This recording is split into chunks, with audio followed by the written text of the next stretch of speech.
Quero deixar uma palavra aos irmãos. Livro de 1 Pedro, capítulo de número 5. Preste atenção no texto, que diz assim, meu pastor Ismael: aos presbíteros que estão entre vós, admoeste-os, que sou também presbítero com eles e testemunha das aflições de Cristo, e participante da glória que se há de revelar. Apacentai o rebanho de Deus, que está entre vós, tendo cuidado dele, não por força, mas voluntariamente, nem por própria ganância, mas de ânimo pronto, nem como tendo domínio sobre a herança de Deus, mas servindo de exemplo ao rebanho. E quando aparecer o sumo sacerdote, alcançareis o incorruptível, a coroa da glória. Semelhantemente vós, mancebos, sede sujeito aos anciãos, e sede todos sujeitos uns aos outros, e revestidos de humildade, porque Deus resiste ao soberbo, mas dá graça aos humildes. Humilhai-vos vós, pois, debaixo da potente mão de Deus, para que aos vos exalte, lançando sobre ele toda a vossa ansiedade, porque ele tem cuidado de vós.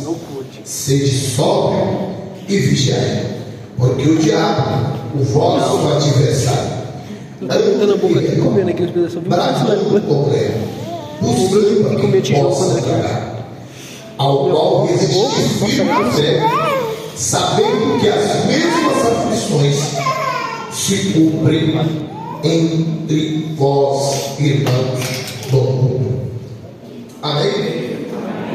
Dito isso, sobre essa palavra, eu digo que essa mesma forma de ver o texto e interpretá-lo, eu fico imaginando como é que estava a cabeça de Josué no capítulo 32 do livro de Deuteronômio, quando ele ouve Moisés dizer para ele que ele seria o seu sucessor.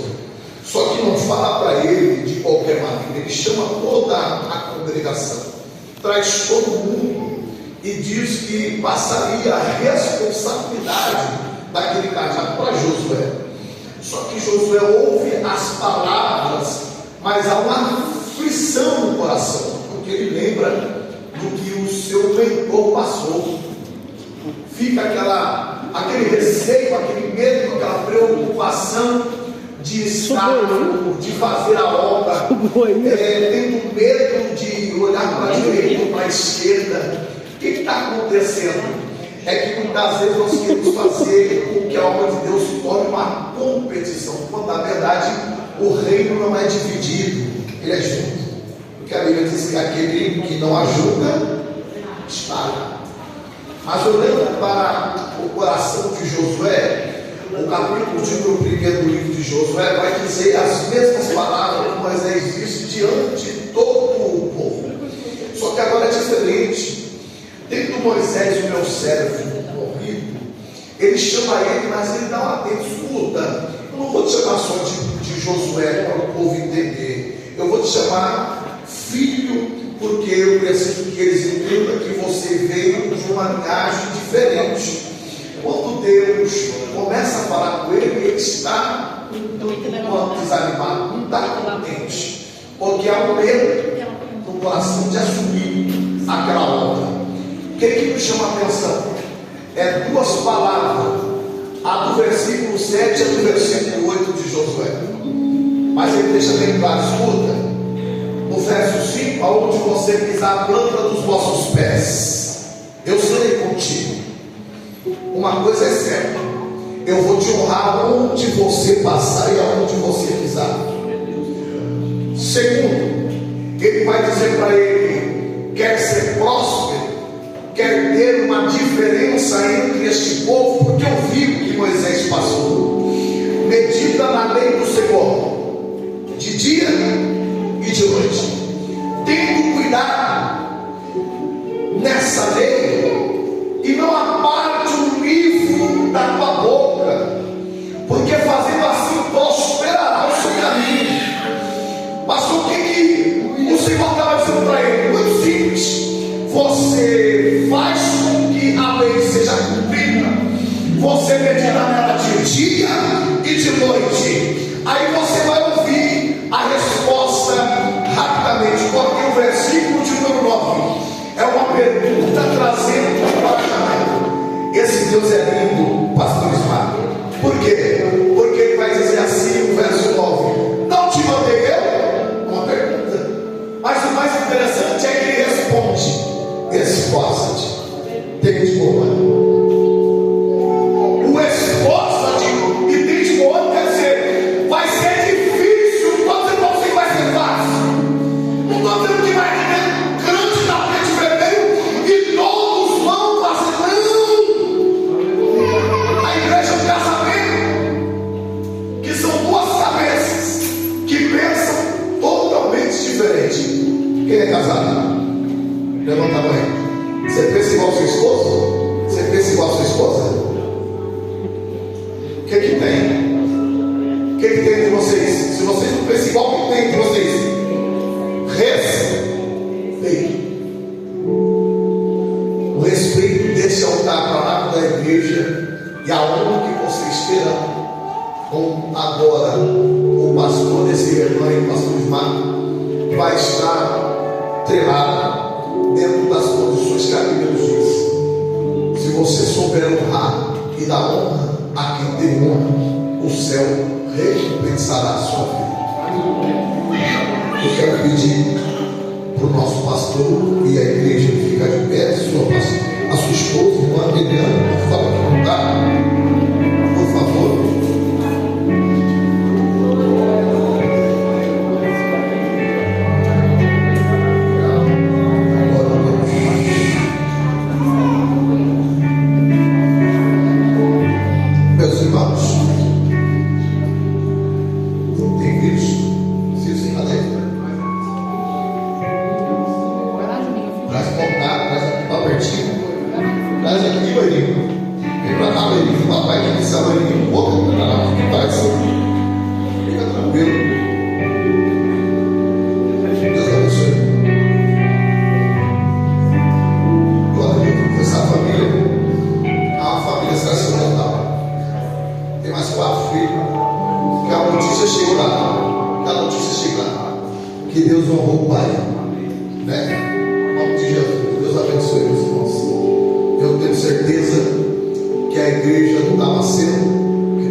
Eles não são obrigados a ser crentes, sabe disso?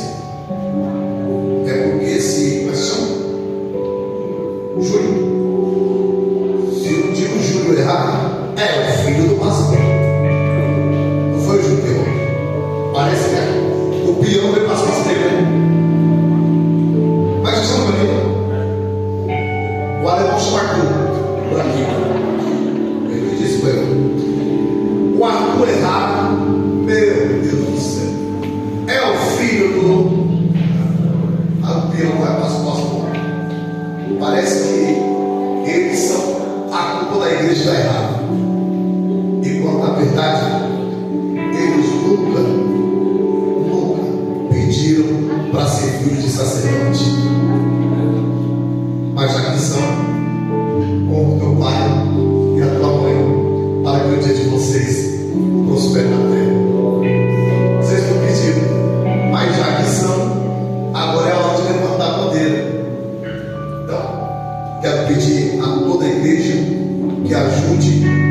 vocês ajudaram a vida do nosso saudoso pastor José Carlos, juntamente com a sua esposa irmã Márcia e a sua filha, a irmã Sara, né?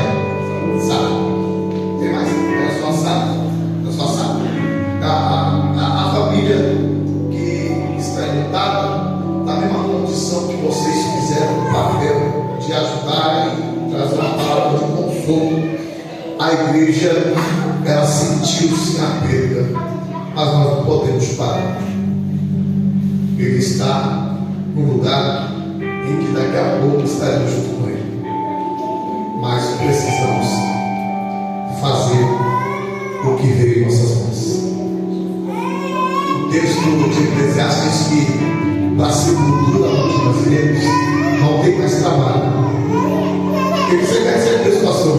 Então, enquanto nós estamos respirando um pouco de vida, trabalhemos. Aquele que põe a mão parada e olha para trás, não é digno. Eu conto com toda a igreja para poder ajudar o nosso pastor, a sua esposa e os seus filhos. Continue com o mesmo carinho e amor, continue com a mesma alegria e lealdade para com esse ministério, para com a vida dos pastores. Eu não tenho dúvida que a igreja que entende a honra do pastor, ela também é honrada. Eu não entendo de outra forma. Quando a honra chega para o pastor, a igreja é a primeira a ser abençoada. Amém? Meu pastor Paulo vai estar orando e eu vou estar impondo as mãos sobre os nossos irmãos. Vocês podem se ajoelhar, por gentileza?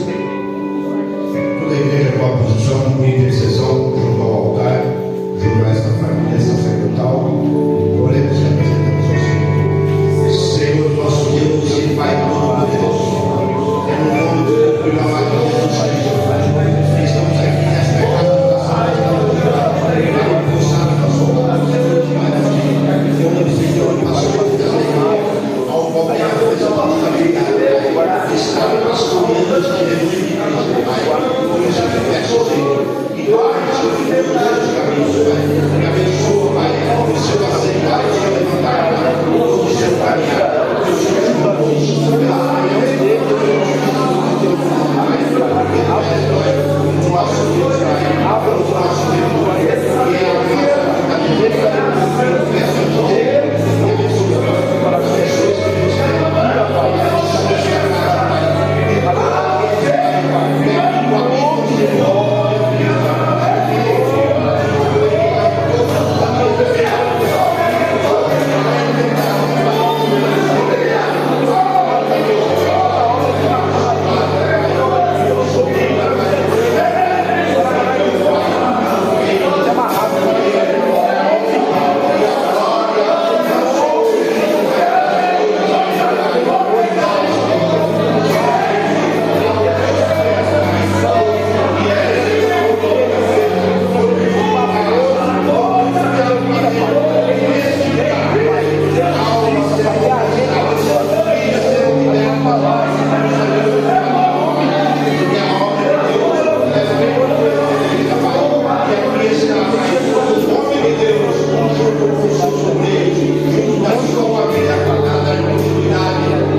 Isso, para por cima dela. Isso significa honra e proteção. Toda vez que a sua mão estiver por cima da dela, é honra e proteção. Você se sujeitou a honrar a sua esposa, proteger elas. Diante de Deus, dessas testemunhas que aqui estão voltadas na nave da igreja, o Senhor e a sua esposa prometem ser fiel ao ministério, juntamente com toda a igreja.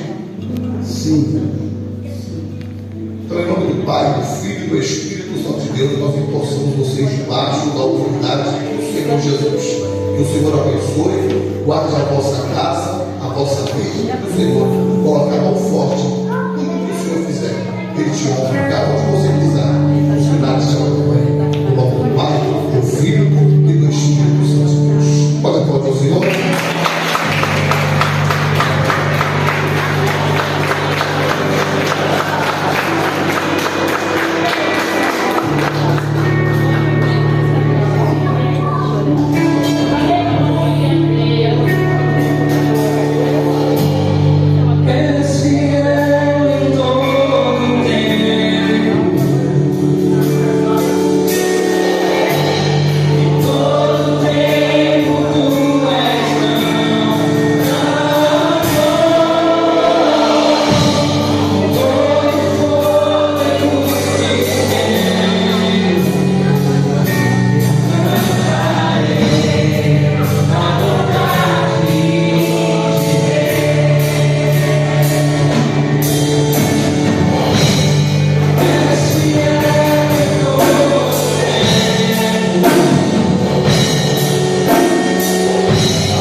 Nesse sentido de acompanharmos nas segundas-feiras. Às vezes vai ficar pesado para o pastor Ismael, mas se nós tivermos um obreiro sábio, inteligente, pega a secretária, vê quantos obreiros e responsáveis pelos cargos, ajude a cooperação. Como assim, pastor? Uma segunda vai na equipe, um pastor